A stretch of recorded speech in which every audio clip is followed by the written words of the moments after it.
Hello my friends and welcome. My name is Dennis and as you probably know I'm the airline pilot. Welcome to Pilot Blog Podcasts, and today we're gonna speak about flying in Russia based on my previous experience. And yes, I used to fly there back in 2009 for the line training on ATR 42. Back then the relationship with Ukraine and Russia was okay. Nowadays, I'm the Boeing 737 captain. I cannot fly in Ukraine because we have the war ongoing here. Russia tries to invade our country. So I hope I temporarily lost my job, and now I don't know then I'm gonna fly again. The only source to support me and my family is this YouTube channel, so please support me with your view and of course press the like to this video. And also I have the Patreon account where you can support me and my family, but also 50% of the donations I send for charity to support babies and children who got injured during this war that is happening in Ukraine, and also goes for the children who lost their parents. My friends, thank you so much for your support. And also I'm not a native English speaker, so sorry about my grammar and my wrong grammar and wrong words that I use in my vocabulary. Sorry about it. But anyways, let's go to the topic of this podcast. I graduated from the State Flight Academy back in 2009, and it's the worst time. It's like being graduated in the middle of COVID crisis, because in 2008 it was the economic crisis throughout the world and Ukraine was hit hard with the crisis. And before, we had lots of job opportunities elsewhere in Ukraine, outside Ukraine, but with this crisis, oh god, it was really terrible. And the only airline that hired pilots was the newborn UTAIR Ukraine. Actually, it's the daughter airline of mother airline that was in Russia, and it is still operating in Russia. The mother airline is UTAIR, so they want to use this downfall of economy in Ukraine to put their own interest to the aviation market. So they started from ATRs, and happily the management of the airline, they wanted to hire new cadets to build their own pilots, to grow their own pilots within the airlines. The good policy that, for example, WizzAir uses for their cadet pilot training, that they have this cadet pilots program training. They are going through the MPL program to become the pilots, and they signed a very long contract with the airline, but the airline invests in the future in what pilots that they need. So I was happy to find my first job, because it's really hard for the pilot to find the first job. The first hard thing is to find the money for the pilot training, and the second thing is the hardest thing is to find your first job, my friends. So I was really lucky, and a couple of my group mates also were hired for the job, and we went to Helsinki, to Finland, for our simulator training. And the idea, then you go through the ground training we did in Ukraine, in Lugansk. Actually, some certified instructors came and actually teach us in Ukraine. After that we went to Helsinki, to Finnair training center, and there we had our flight simulator. And now, after you have your flight simulator check, you have your skill test, you can go to the line training. But by that time we hadn't had any kind of airplanes, so first you need to prepare the pilots to fly your airplanes. So we were sent to Siberia, Russia, Tyumen actually. Tyumen, it has the Roshchuna airport. As far as I remember, there are two of the runways. So I went there in November and December, and already it was kind of cold there. The temperature dropped to -40, and wow, it was crazy weather. About the living conditions there, well, they had they have some sort of the hostel there. It's not the hotel, it's, I call it hostel because you need to live with someone there. So you have your like mate whom you don't even know. I was living for a long time with a maintenance guy, with technician from the Me-26, the largest helicopter technician. I was living with him for a very long time, and we were living in a very small room. The distance between beds were not were not long, and yeah, how can you take a normal rest? How can then you fly for airline, for a normal airline? You have your own room, you have your own apartments, so you need to have this own place where you'll just rest from everyone. But in UTAIR, you need to share your space with someone, and the toilet, the shower, it was somewhere in the corridor. It was kind of dirty, so I didn't really like, and still do not like, those conditions, and I consider those conditions the worst conditions in my entire career for living, for accommodation for pilots. And it was not only for trainees as me, it was also for regular crew there. They have some kind of cafe on the ground floor, and I got some food poisoning there once, and yeah, not really tasty there. So in Surgut, it's even worse. Then you have this old Soviet beds with the springs. There are many of them in a room, and in a single room it was me, trainee, the safety pilot, even the instructor who is the chief pilot of ATR. So we were in the same room. So the conditions there to live, they are terrible. So I got the worst possible experience, and the internet was lagging all the time, because it was in 2009 and it was not fast by that time, and you don't really have anything to do, because outside it's very cold, so you spend like all the day in your room. Oh my god, it's terrible. And we started our flying, but before that you need to pass your medical. The medical was really strict there.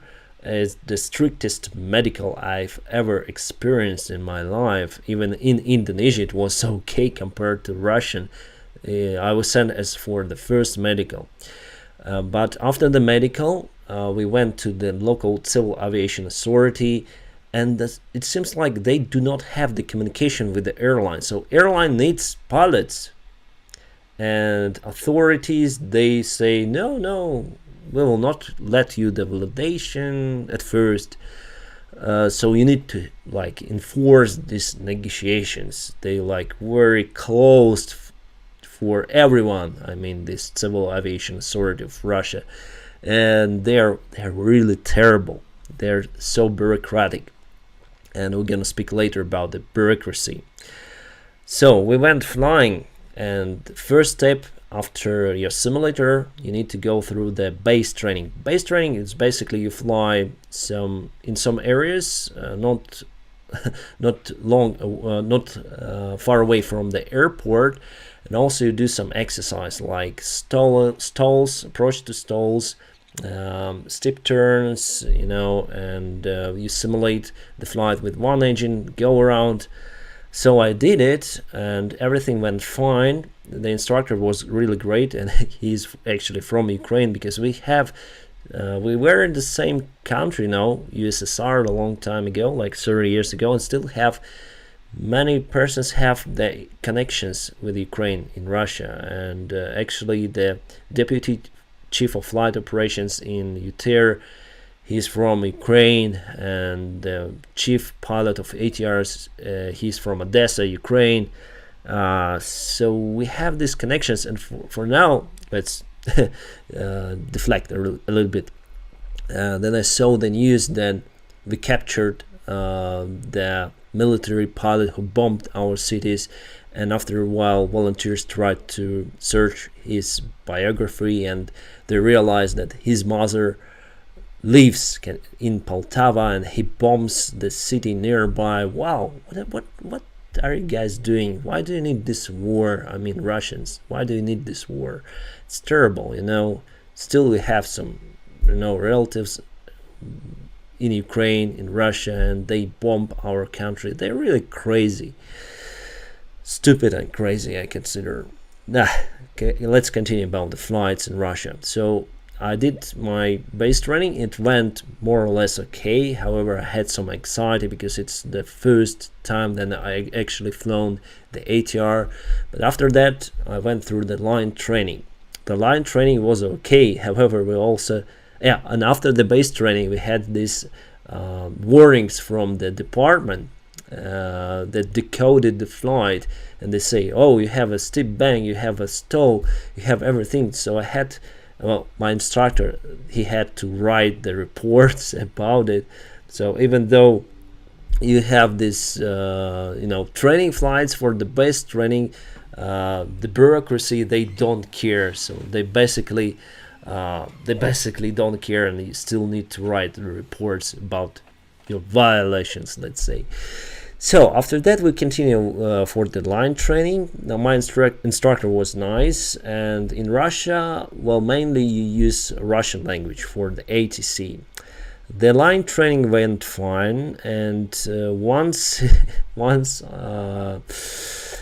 we went in the situation, then we had to perform go-rounds, like 3 go-rounds consecutive per one flight, because it was snowing. The snow was not removed from the runway, and we hardly seen anything at the minimums. So at the 4th attempt, we managed to land the plane. I was nervous, and the second time it was nervous for me. Then we were flying to Salihard on the north part of Russia, and we had the malfunction of our anti-ice, actually de-icing system. So on ATR you have this, we call it boots. So actually you have this rubber cover of the leading edge, and also on of the wing, and also the engine inlet. So basically it floated, it extend, and the ice just, goes away from the wing, goes away from the engine intake. And then I saw on the right hand engine we have these boots are not working, and we have this ice building on the engine inlet, and I was shocked to see this icicle ice excretion on the engine inlet. And after we landed, I saw like this long, like maybe 20 centimeters long ice in the engine inlet. I told the instructor, he like look at it and say, okay, we're gonna like hit it with some hammer and we're gonna fly again. I say, what? And he said, no worries. So was done like not professional from what I saw. And we went to Salihard, and that time I actually listened to the ATC information. The temperature dropped to minus 53 degrees. My friends, it's the lower possible temperature I experienced in my life. However, I stayed in the airplane. Instructor did the walk around. We didn't shut down the engine, and we just started the engine number 1, and embarked the passenger, and went from the Salihard, because the ATR 42 is certified to fly for the temperatures down to minus 53 degrees for the takeoffs and landings. So exactly at the border. Other than that, everything went fine for flying in Russia. Yeah, it was the line check for me also, and I wanted to speak in English with ATC, and it was the flight from Tyumen to Surgut and back, and the ATC in Surgut was really confused, and they asked me to continue in Russia, or in the Russian language. And after that we were flying to Moscow from after I finished my line training in Russia. and then the airspace is crowded in Moscow. The ATC, they ask the crews to continue in Russia, not to use English. Very, very, very strange. So probably I think they still have this problem for ATC and for Russia pilots, for the English proficiency. I think they still have. And now we have the restrictions for their commercial aviation, and there is no any way they will improve their level. And yeah, it was very kind of interesting. That's probably, I have no anything special, no other specials there in Russia. Just saw this environment, it's kind of very cold, these hostels, so it's really, really not happy, I would say, environment compared to normal life as I had here as an airline pilot of Ukraine International Airlines. Here we have the separate apartments. The apartments are always nice, so really the next level, I would say, the good level. Then you fly somewhere and you have overnight stays somewhere. You spend it in a good hotel, in a good room. After I finished my training in Russia, I went to Ukraine, and we had some flights from Ukraine to Moscow, like Lugansk, Moscow, Kharkiv, Mykolaiv. So all of the places where the fighting ongoing these days, I've flown to all of those places. After a while, UTR Ukraine got the new airplanes right from the factory, ATR 72-500s, and I was taking it was one airplane, one flight for me to Toulouse, south of the France, to Airbus factory, and we took the airplane to Kiev. And yeah, 72 is much better, I would say, compared to ATR 42. Well, ATR 42, it has more power to weight ratio compared to ATR 72, but I really like the automatic functions of ATR 72. And I've flown like that for 5 years. After like 3 years flying on the ATRs, I became a captain. And after 5 years, in 2014, the war had started in Ukraine. The Russia occupied Crimea. They invaded the eastern part of our country, and by that time it was kind of hard for UTR Ukraine to continue its operation, because it was the daughter airline, part of the airline of UTR, and they sold it to Azur Air, to Annex Tour, let's say, and Azur Air now has the Turkish